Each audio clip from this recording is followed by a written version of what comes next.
Guys, and welcome back to my channel. Well, as you can tell from the title of this video, this isn't my normal type of content. Today I want to talk to you about something personal, because for one, it means I won't be releasing videos for about a month, but also because when I looked this up on YouTube, all I found were like medical demonstrations of the surgery, not recovery videos, which is, when you're freaking out about surgery, that's not what you want to see. You don't want to see the gore. You just want to, put that away, a little part of your mind, and never think about it again. But that's what I found when I looked it up, and that freaked me out for a good while there. So yeah, you don't want to see that, or maybe you do. You do you. But I didn't want to see that. I wanted to see recovery stories, and I didn't find many. So I better stop stalling and actually tell you what's going on.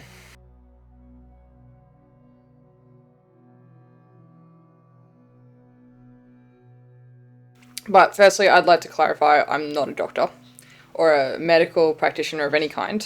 All of this is just my understanding from various consultations and my own experience. So don't take this as law. Probably gonna mess up a little bit of the information here, but this is just my understanding of it.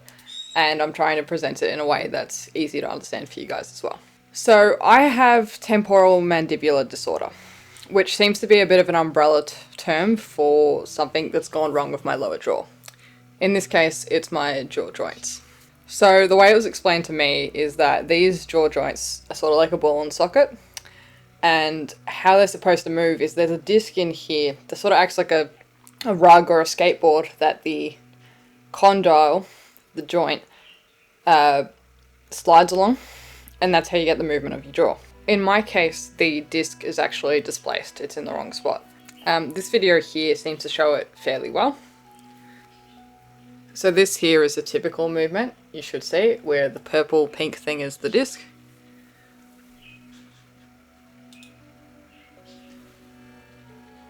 And this is sort of what I get. So the disc is in the wrong spot and it doesn't move with the joint. Now, don't worry, I'll put a link to all these videos in the description below for you. But this basically means instead of my joints sliding smoothly on its little inbuilt skateboard, my joint is just grinding itself to pieces.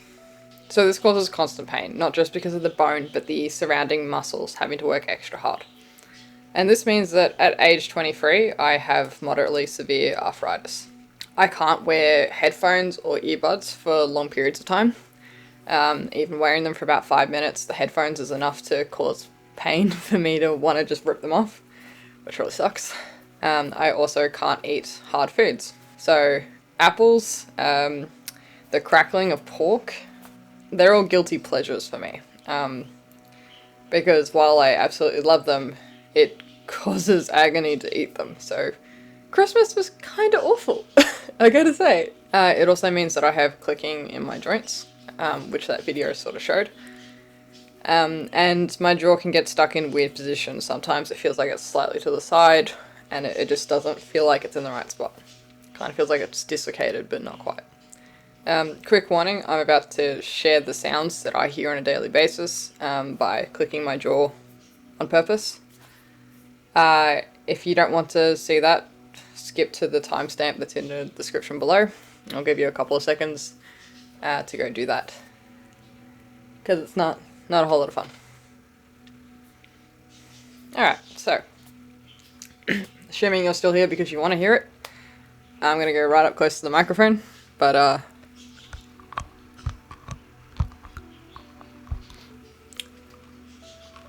so that's what I'm doing there. I'm just going side to side.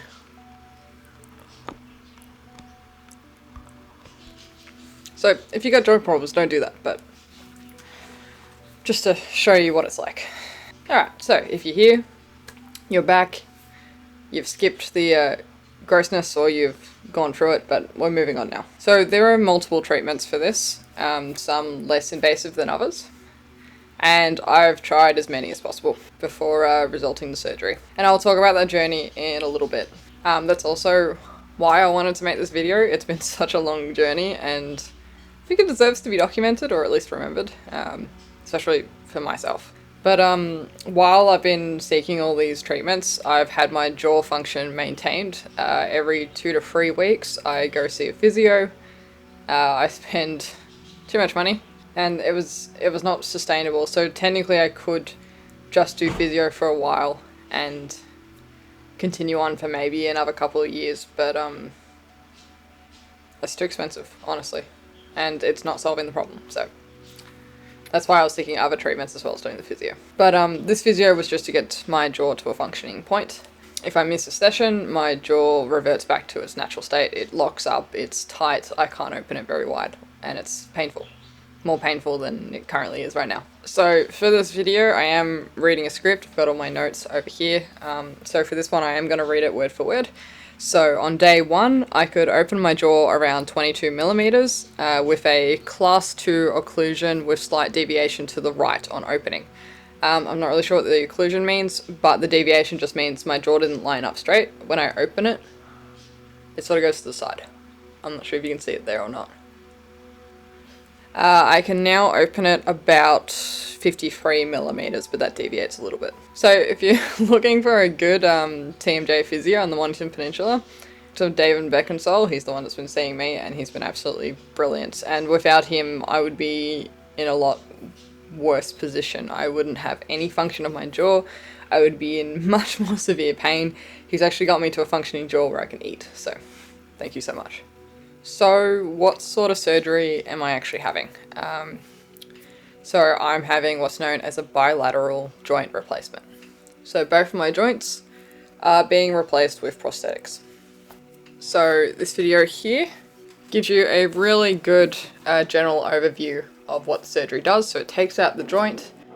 The prosthetic is made of 2 parts. One of them is plastic. That top one is plastic. The bottom one, which will come out in a second, is titanium, at least for the model I'm getting. These get screwed on the outside. My prosthetic will look a little bit different than this, but this gives you the idea of how it works. So these are just a couple of different types, but the prosthetic I'm actually getting is made by OMX Solutions, and it looks like this. Now, for my surgery, they are also taking out this bone here to give me a bit more range of movement. Typically this bone is where a lot of the muscles and tendons are attached, but the other muscles in your face will actually adapt to make up for the loss of these. And this is OMX Solutions here. Again, I will link OMX Solutions and the videos in the description below. So this is obviously not ideal, especially at my age. This is something that will have to be maintained throughout my life. Because these prosthetics only last around, I think it's 10 to 20 years from memory. Don't quote me on that, but yeah, I'll need to get it done a few times over the course of my life. Now with technology ever changing, this may change in the future. You know, they might find better materials that last longer, but that's where it's at this stage. Now, in fact, only one of my joints needs replacing. The other could last a while longer, but due to me having quite a severe overbite, which I'm not sure you can see, I will zoom in for you actually. So, I don't know if you can see that. There's a sizable gap. And my teeth don't line up. I can't tear, I can't bite. I can only bite and chew with my back teeth because of that. So that's where it should be, somewhere there. That's where it is. Let's see if I can get the camera back in focus into the position that I like. Yeah. Okay. So because of this overbite, I actually need both joints replaced so that they can bring my jaw forward into a better natural position. And look, maybe the overbite has caused some problems in the degeneration of my joints, but in truth it's mainly for me to improve my quality of life. Like, you should see me trying to eat sushi. It's the worst. Like, the seaweed just won't break because it goes straight through. It's awful. So that's one of the reasons we chose this particular type of surgery, even though it's much more invasive. So yeah, as I told my specialist, if the surgery didn't fix my overbite, I probably wouldn't count it as a success, even if it did fix the pain. So how did this all happen? Is it just bad genetics? Bad orthodontics? My wisdom teeth getting removed? Did I fall flat on my face as a child? The truth is we don't know. But it's been such a massive journey that it would be a disservice not to share it. Because in my opinion, it's really interesting. This has been a big part of my life, and I want to remember it. And, you know, despite the constant pain and the awful surgery I'm having in a couple of days. So, let's get started documenting this journey. This very long and weird journey. So, this journey starts in my youth, but the main portion of it has been going on for about 2 to 3 years. And in those 2 to 3 years, I have been in constant pain with a jaw that doesn't particularly function properly. But I want to take us right back to the start. So, we're going to go back to little 9-year-old me, who had an absolutely crazy overbite, pretty similar to what I currently have. At this age, I was prescribed block plates to bring my jaw forward. These work by forcing your jaw to sit in the right position. They have little wedges, which stops your jaw from going backwards. Super uncomfortable, super bulky, super ugly. I couldn't talk properly with them in, and I had to wear them 24/7. But these did an absolutely amazing job. And I had my jaw in the right position for a good portion of my early years. Now, after this, I had braces for 2 years. When I was around probably about 12, it was around early high school. And after this, my teeth and my bite were looking amazing. I had the best teeth ever. It was pretty exciting. It was a lot of trouble for a perfect line of teeth, but it looked really good, I have to admit. But it started to go downhill when I received my retainer. So this is the bottom part of my retainer. I'm not sure where the top half is because I actually got it replaced with a different device, but the block plates look pretty similar. Goes in like that. So I wear my retainer at night.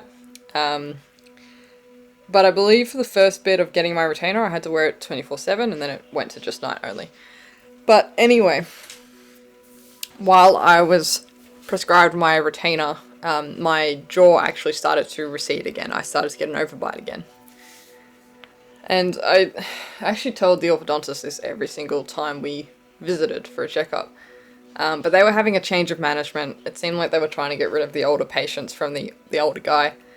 And they didn't want anything to do with it. They said, don't worry about it. Can't do anything about it. It was awful. It was annoying. And being ignored when there's clearly an issue is just... it sucks. Don't ignore children. Even then, I was a teenager. I was like... 14.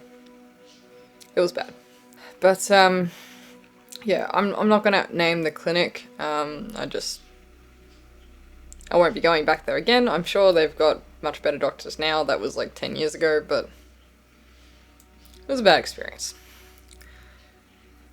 So, through this time wearing the retainer, my overbite is getting worse and worse. My jaw is receding. Somewhere around this time, my jaw actually started to click, which was this thing that was going on before. It was a lot worse back then. Physio has done a number on fixing this and making it a lot quieter. But my mum used to tell me off constantly for clicking my jaw. It became a little bit of a nervous twitch, really. It kind of feels like cracking a normal joint, neck, shoulder, even like fingers. Feels like that, where you're trying to like release the pressure build-up, except in this case, it never released the pressure at all. But then at age 15, I had my wisdom teeth removed. I'm pretty sure it was around this age because I actually remember my current boyfriend messaging me constantly while he was in class, just checking up on me when I was sick as a dog. That was really cute. We started dating soon after that, so I knew it had to be around age 15. Mum thinks that the wisdom teeth coming out were the start of my problems, but as I said before, I had clicking and everything before the wisdom teeth came out. But I think why she's got this confused and is very adamant about it is because at around this time, that's when the pain started. So it started as when I'd click, it would hurt, and then that grew into constant pain. This was obviously the first red flag. So my dentist then prescribed me with splint,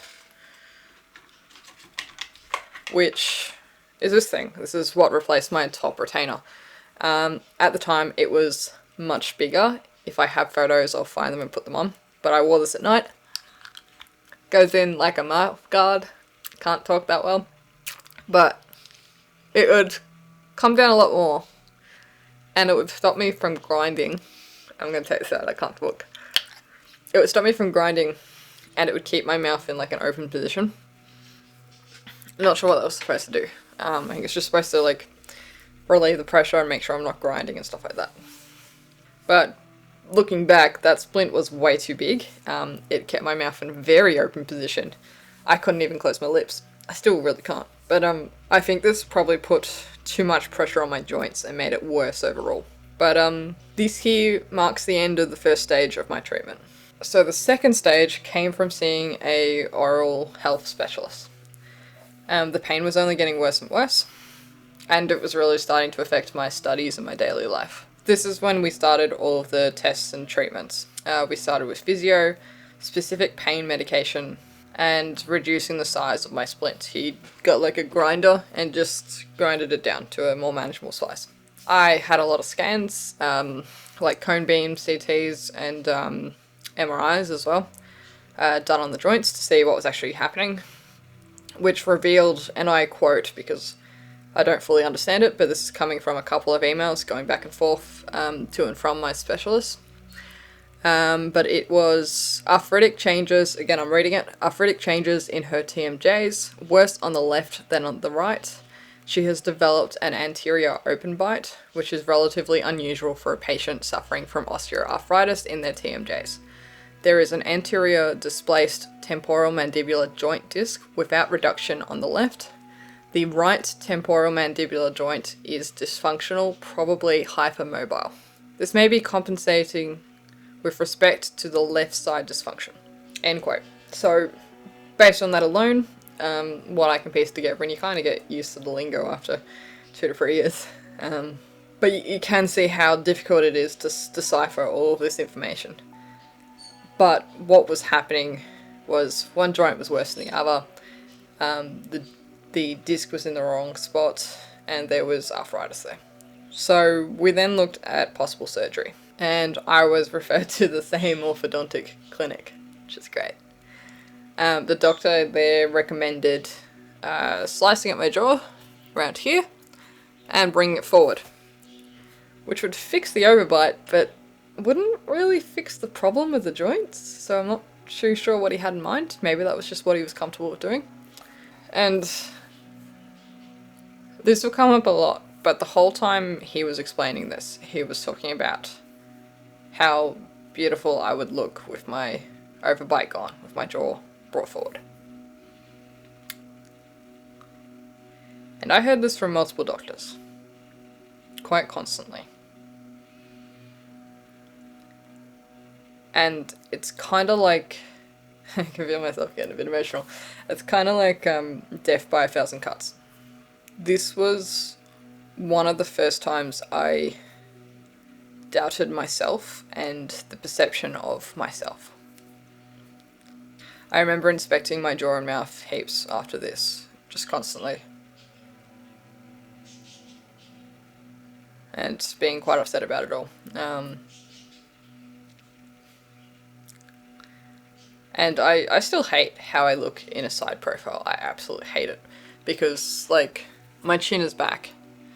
And I don't have a full face when it should be like this. So oftentimes, when I do have a photo where I'm in a side profile, I will push my jaw forward despite the pain, just to look better. And I do that in other photos as well, if it's noticeable. Now look, I don't care what you mean by it. I don't care if you are like in my position where they were encouraging me and saying, yeah, you gotta get surgery, but you're gonna look really good afterwards. I don't care. Don't point out people's flaws. even if you think you're about to fix them. Because I was told that over a year ago, and I still have the same jaw, and I still have to deal with the fact that I was told that I would not be beautiful without surgery. Don't be an asshole. Don't do it. Please.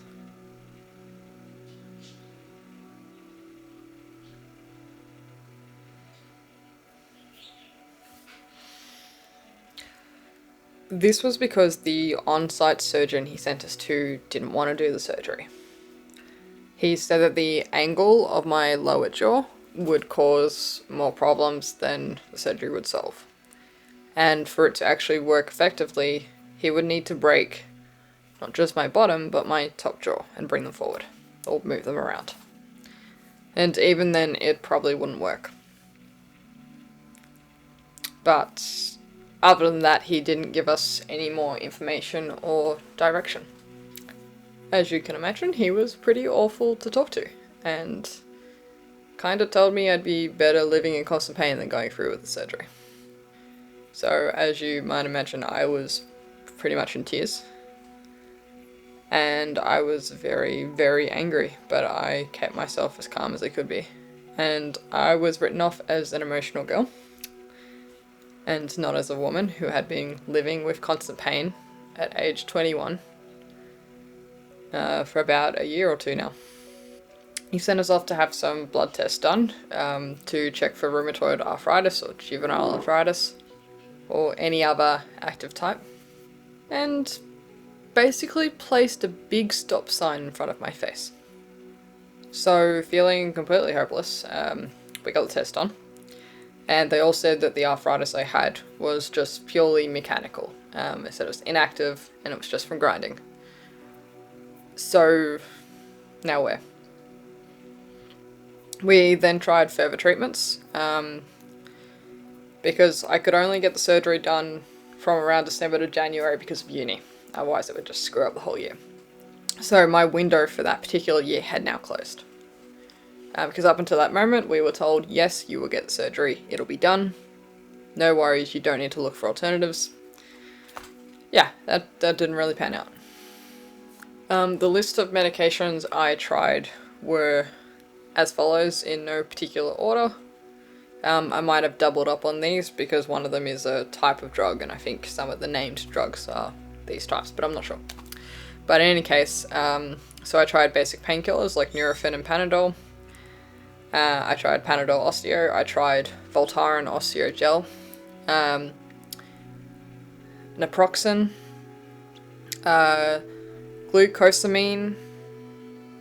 I don't know if I can pronounce this properly, but chondroitin, which was part of the glucosamine tablets, NSAIDs, which were non-steroidal anti-inflammatory drugs, amitriptyline. Sorry, I butchered a lot of those pronunciations. Treatments included splint, so splint therapy, physiotherapy, dry needling, stress and clenching management. Botox was also suggested, but as it was a short-term solution, I think you had to get it done every 6 months or something, and it wasn't really fixing the source of the pain. We decided not to go through with it. I obviously wanted something that was going to fix the pain at the source of the problem. And for me, that inevitably meant surgery. And my physio advised me that this was also going to be the case. He was pretty straightforward with me. So, in July, I believe it was, we went and saw a local oral surgeon that was recommended by the specialist, who my mother had actually seen before, for some dental work.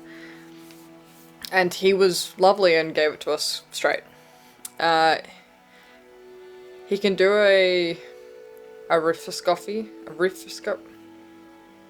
It was a keyhole surgery. It would just clean up the joints. I can't pronounce it, sorry. But he could do that on the joints, which would clean up all of the debris. And maybe it would help with the pain. It was a very conservative approach. And he was unsure if it would work because it could just mean that my joints would grind up again and I'd have to get surgery again until there's nothing left of the joint. In any case, Victoria was in their stage 4 lockdown at this stage, which meant that elective surgeries were completely off the table. They couldn't do them at all. So I couldn't get this done in the window I had, and I would have to wait another year. And honestly, I don't think I had it in me to wait another year. For those of you that have chronic pain, who live with chronic pain, I don't know how you do it, because I've had 2 to 3 years of this. And I told my mum and my boyfriend that if I had, I couldn't go through another year of it at all. I wouldn't be able to do it. So the second option required some tests to make sure that everything had stopped, the arthritis had stopped, and all that, that he'd go ahead. It was something to do with, sometimes with arthritis, it'll continue to go up until a certain point, and he had to make sure I was at that point where it wasn't going to go any further. Otherwise, like the surgery wouldn't work. They'd have to wait for me to get to that point before they could do the surgery. So we got all those tests done on the same day, came back, and it wasn't active, it was good to go. And he explained that the reason people are very conservative with me and didn't want to jump into surgery at all, the reason why that other surgeon didn't want to do it, although I think he was going for a different surgery, so maybe it's slightly different, but the reason why everyone's so hesitant to do this particular surgery is because of my age. So, for one, any joint replacement is not a fun time, but this type meant that I would be a lifelong patient for whoever said yes to doing the surgery. They would be stuck with me because, as I said earlier, these prosthetics need to be replaced every 10 to 20 years or something like that. He didn't feel comfortable doing the surgery on someone my age, as his clinic only does it a couple of times a year. So instead he referred me to his teacher, which was Dr. George Dimitrioulis. I'm very sorry if I pronounced that name wrong. The local surgeon said that, yes, you need the surgery, this is the surgery you need. So we went to the next guy up. As soon as we stepped into George's office, he got me to do a few movements with my jaw. Got me to turn from side to side so he could see it. Just simple things like opening, closing. He was actually amazed I had as much movement as I did, and that was purely because of the physio. But anyway, within like 2 minutes of walking through that door and sitting down, he said to me, "We can fix it." And you would not believe the waves of shock and relief that washed over me in that moment. And as if he could definitely feel my disbelief, he said it again. He said, "Yep, we can fix that." At this point, I had been in constant pain for about 2 to 3 years. My grades were falling. My mental health was tenuous at best. And I had just about lost hope of ever living without pain again, ever being able to eat whatever I wanted, ever... As I said, for those of you with chronic pain, I don't know how you do it.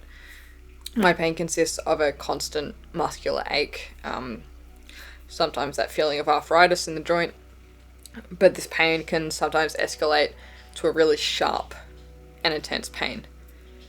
This can be from eating, from talking, or even smiling. So yeah, smiling hurts. So as he was testing my movement and the pain I was getting from it, I was thinking about being able to smile again without pain. And so begins stage 3. So his solution was a bilateral joint replacement, which is actually his bread and butter. So this guy does similar surgeries every single Tuesday, and he is absolutely world renowned. He has a company called OMX Solutions, which designs the prosthetics. They also design different facial prosthetics as well. And honestly, the company's pretty cool. You should check them out. As someone who has been studying mechatronics engineering, I would actually like to get into the medical field of robotics. This was kind of like Christmas in October, I gotta say. Or Christmas in August, or whenever this was. My concept of time is terrible. If there are any amendments I need to make to these times and dates, I'll put them in the description below. But this is pretty cool.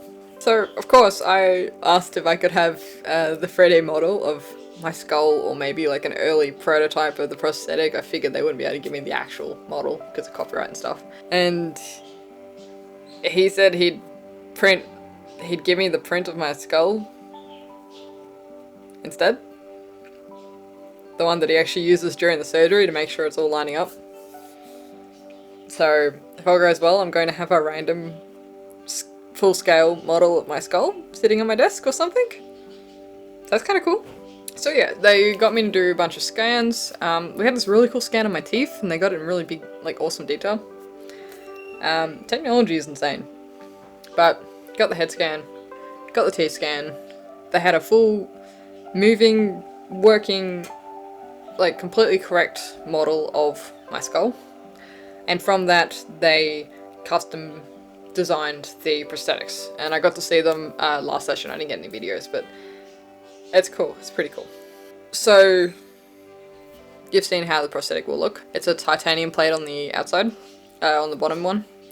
It's a plastic of some sort up the top, sort of socket. And there's no unnecessary removal of bone. Although, yeah, they did say they're going to remove the extra one here, probably, to make sure there's more movement for me. But it means that, you know, they can just screw this in, and then when it's time to take it off and replace it, they can take it off, put another one in, they don't have to cut away more bone, which is really good for the longevity of it.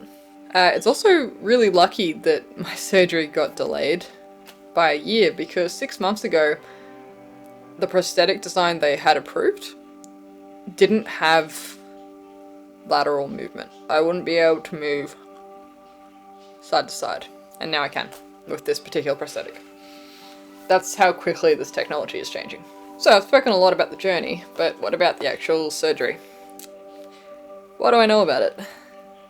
I know I'll be in hospital for 4 nights. The first night I'll be in ICU. This is mainly so I have like a one-on-one with a nurse, because this first 24 hours is the crucial point. If the joint's going to pop out or anything's going to go wrong, that's when it's going to happen, within those first 24 hours. So that's why they do ICU. I can't eat or drink before the surgery, of course. I'll have drainage tubes sticking out of my neck, which I'm really not looking forward to. That sounds awful. I'll also have a catheter, so I won't need to get up to go to the toilet. Although I'm due for my period when I'm getting the surgery done, so that's going to be fun.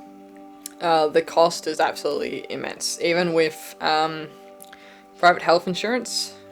Even with them paying for the prosthetics, it's totaling around $13,000.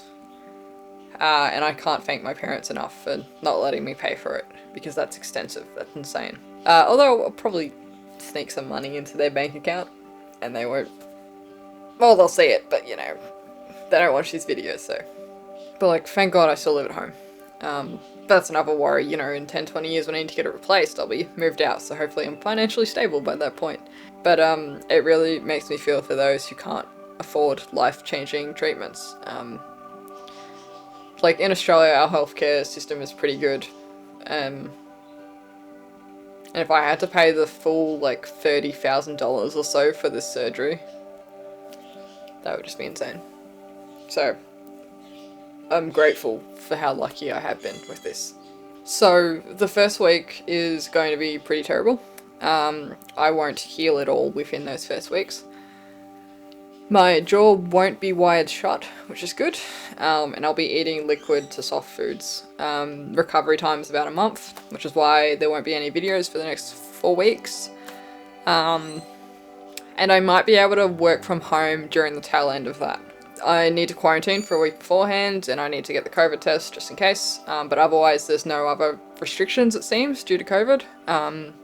Not sure how many visitors I'll be able to have, but hopefully that's okay.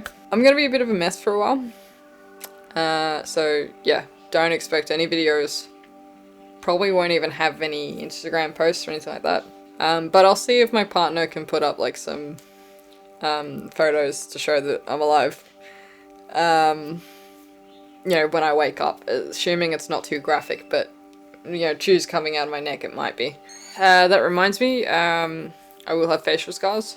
I'll have like one on either side here, and I'll have one on either side of my neck. So usually they plan to have the neck cuts like between the folds of your skin, but I'm too young to have wrinkles here, so they're just gonna have to guess where they'll be. That's alright. They'll shave a little bit of hair off just to get in there. Otherwise, I'm not really fussed about the scars. When you've been living in constant pain, scars are just an afterthought. And like, in any case, they reckon they'll be unnoticeable after about 12 months anyway. It also means I'll be able to do that line, when I know how I got these scars, which I'm looking forward to doing, even though I don't really watch DC. More of a Marvel fan, but I'll be able to do that line. And I'll also be able to, like, use the I Am Titanium from the song quite constantly because of the titanium prosthetics, get it? I'm funny. But, yeah, recovery is not going to be fun. I'm going to be absolutely exhausted from all the healing I'll be doing. And I'm going to be super stiff. There's going to be a lot of physio rehab to get my muscles opening up and working.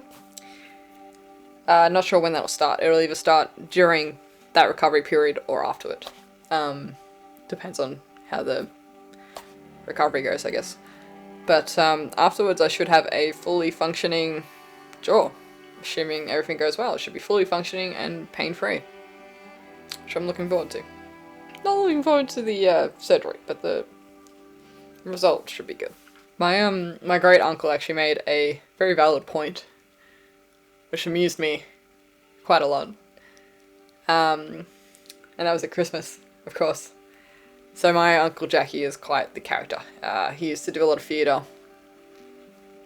So yeah, he's a theatre guy. He's very funny, very funny. But he's got to get a implant done for his vocal cords. And he said to me, if they cremate him, that'll be the only thing left. That bloody thing won't burn. And that amused me quite a fair bit, but because I'm going to be in the same boat. Those titanium things won't burn. Plastic might, but the titanium won't. And that always makes me want to consider cremation, just because the look on the person's face when they like burn me, and then there's just these metal things sticking out. Like, they probably get that all the time, but it amused me. But anyway, that's pretty much all I have to say. I'm sorry for keeping it a secret, especially to my Instagram followers. But I didn't want to say anything until I had all the information up on YouTube, so that you could reference that if you had questions. So yeah, this video will come out on Friday, of course, and my surgery will be on that Tuesday.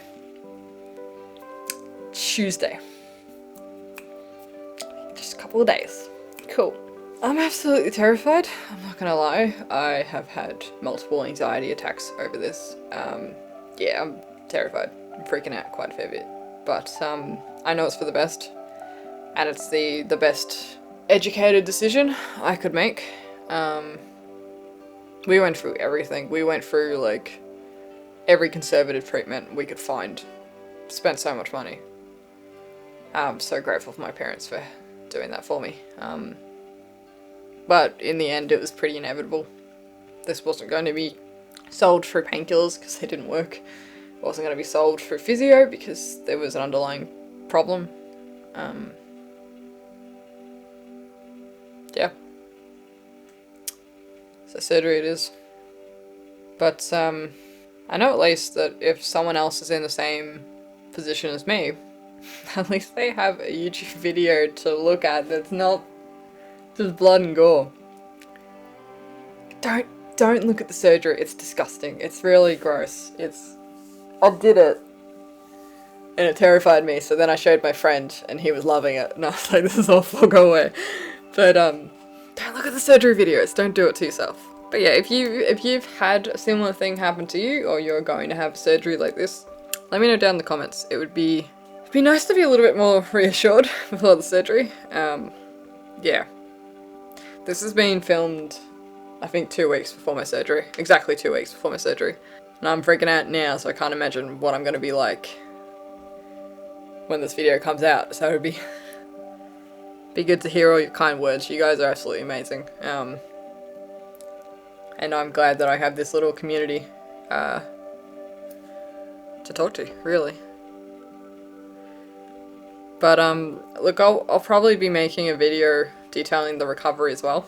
It's all going to depend on how I'm feeling and how much footage I get. I'm hoping that my partner will be comfortable enough to film, but I know that he's going to go through a rough time as well, seeing me in that position. So we'll see how we go. I think that would be good to see how I recovered over the course of the month. And maybe further on if the rehab goes on for longer. So we'll see. If that does happen, hopefully it'll come out after the recovery period. I may extend that recovery period away from YouTube if I feel necessary, but I'll probably let you know on Instagram if that's the case. But otherwise, thank you guys so much for watching. And I won't see you next Friday. I will see you in 4 Fridays from now. But if I make a video and you see that the recording date is during the month of my recovery, please tell me off, because I just need to chill and relax and try not to be in too much pain.